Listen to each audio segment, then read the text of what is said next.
Hello and welcome to your daily oracle reading for Tuesday, February 4th, 2020. I'm Linda the Lightworker.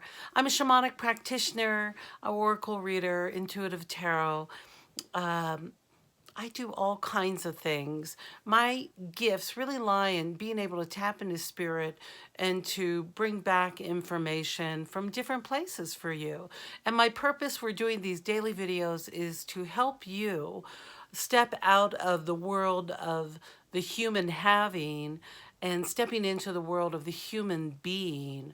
And to become a human being, it really is about us finding our inner truths and what really matters to us most, and finding our soul purpose moving forward on this life, on this planet during this transformative time. So that's the vision and the goal for my readings, and I'm thrilled you're here with me. If you're a first-time viewer, please consider becoming a subscriber. I'd really like to grow this channel. All right. Information about me is down below in the descriptions. I'm LindaTheLightWorker at gmail.com. You can email me or check out my website at LindaTheLightWorker.com and book an appointment if you like. Okay, let's jump into the cards. Our first card today is from the Suit of Wands, which is the first minor arcana in the tarot deck. And the wands typically represent the fire signs being Aries, Leo, and Sagittarius.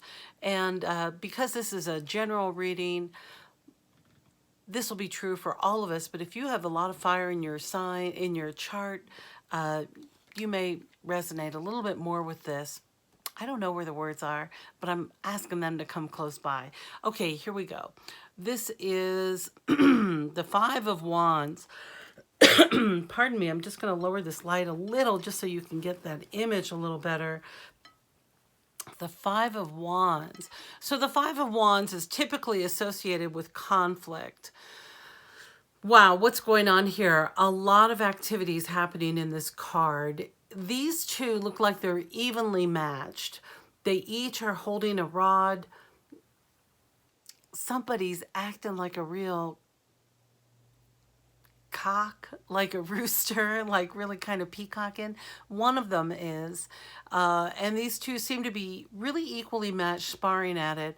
And there seems to be some light coming in behind as the sun is either rising or setting. So what's that all about? This conflict, this dark and light. Well, this could be a literal translation that you might get into a conflict with someone today. Pay attention if tempers might get or feathers might get ruffled. That's what I'm trying to say here with this chicken down here. This chicken isn't a chicken, it's a rooster. So roosters are often called cocks. So anyway, it reminds me of peacocking, that maybe this is an ego-based conflict. I'm also hearing for some of you, ideally, what I'm really hearing, not ideally, but this really could be an inner conflict of really looking within as to where is this energy coming from, what's getting triggered. Remember, when we find that conflict with another, it could be two things. Oftentimes, it is from a past experience triggering us, right? Especially if we're getting angry. Is it really about the situation that's happening at hand? Or is this something that's stemming back from something further in your past? Or is this a conflict with you? Really being at war with yourself. I'm also hearing for some of you who absolutely hate conflict, or say that you hate conflict, by not engaging, by being passive aggressive, it can intensify a conflict.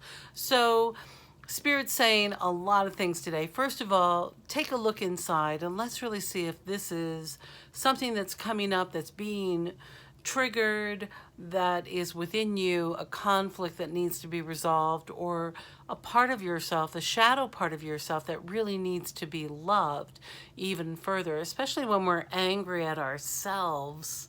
Oh, that's the worst. When we're angry at ourselves, it makes it a little bit more challenging to love ourselves because we're angry at ourselves. So the question is, what's going on here? Who is this conflict with? If this isn't with you, just be aware that maybe something might happen today where you might need to stand up for yourself and really be courageous when you speak your point of view. When you're speaking your mind and you're in conflict, it doesn't need to be something that is attacking another person. I mean, while these two are sparring, do you see they're kind of pushing a little and pushing a little? They're not like throwing blows, even though they each have the ability to do so. So there are ways that you can negotiate your way out of here, or stand up for yourself in a way that the other person might need to back down. You know, I learned that lesson in business a long time ago from two men who went on to be incredibly successful financially in their chosen careers because they knew when to throw a fit. And sometimes it's important to throw a fit or to be in conflict with someone to get with what you want. And for those of us who are more inclined to not want to do that, it can be really tricky. So go easy with yourself and believe in yourself to stand up for yourself. It doesn't have to be really forceful. All right, when I go to the Denise Linn Sacred Travelers card, we get two cards. We get this In the Flow, and we get this Gates of Triumph. So the messages here in the flow is everything is smooth sailing.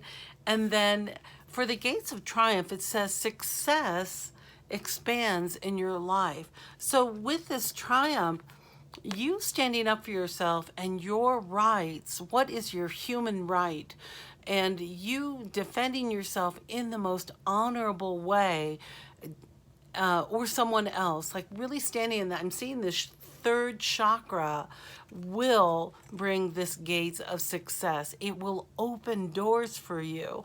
I see that it is like opening up into a completely new way than you had thought before.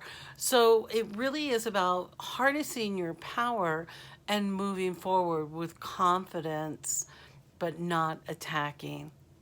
Sounds like a lot. So when I went to the Denise Linn Soul Coaching deck, because I still have to make a new deck, which is good. We get the Simplify card. First of all, who doesn't love just like a table with one little thing on it? And the affirmation down here is deep, profound serenity is expanding in my life. Deep, profound serenity is expanding in my life. So when I look at the cards as a whole for today, it might seem hard to believe that a conflict could bring this great simplicity, which leads to the serenity.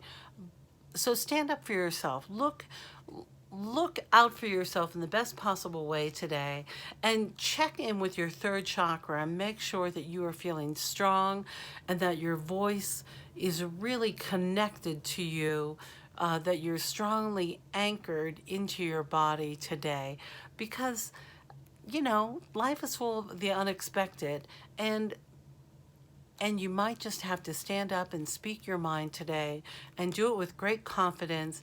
And if you're doing it with yourself and when you're doing it with others, just remember that the love that you have in your heart, and know that the best possible outcome is in the works, even when we don't know how things are going to work out. All right, my dear, I'm so glad that you stopped by to visit with us today, with me, and to have this reading. And just remember, the conflict is not always bad. I know, how many times have I said just remember today and go easy on the conflict? Because I know so many of you who are watching are empaths and are so sensitive to others' energies, especially if somebody is just slightly ruffled or you know, just hang in there, because I know how you feel about conflict. None of us like it, but it is going to be a sensational day as long as you stay true to yourself, be really good to yourself. especially if you are in conflict. Make sure that you are taking care of all of your needs, that you're rested, you have enough water, you're not hungry, that so all of your synapses are firing, okay? All right, my dear. I love you, and I look forward to seeing you next time.